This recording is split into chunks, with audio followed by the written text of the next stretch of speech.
जलजीवन मिशनमध्ये मोठा भ्रष्टाचार, चौकशीसाठी ईओडब्ल्यू किंवा विशेष एसआयटी नेमणार, भाजप प्रदेशाध्यक्ष चंद्रशेखर बावनकुळे यांची माहिती.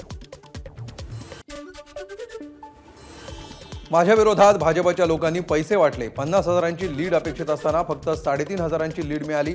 शिंदेच्या शिवसेनेचे आमदार बालाजी कल्याणकर यांचा गंभीर आरोप. छत्रपती संभाजीनगरमध्ये शाळेच्या माध्यान्ह भोजनाचं धान्य जप्त, तांदूळ आणि खिचडीची डाळ खासगी गोडाऊनमधून जप्त. गजानन ॲग्रो सेल्स कॉर्पोरेशनच्या गोडाऊनवर पोलिसांचा छापा.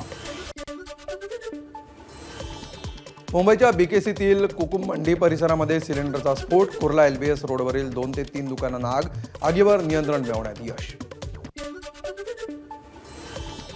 वसईमध्ये अल्पवयीन मुलीवर सामूहिक बलात्कार आणि अश्लील व्हिडिओद्वारे ब्लॅकमेलिंग, चौघांना अटक. न्यायालयानं 4 फेब्रुवारीपर्यंत पाठवलं पोलीस रिमांडवर. गावाला पाणी मिळत नसल्यामुळे सरपंच मंगेश साबळे यांनी साडी नेसून गाठलं जिल्हा परिषदेचं कार्यालय.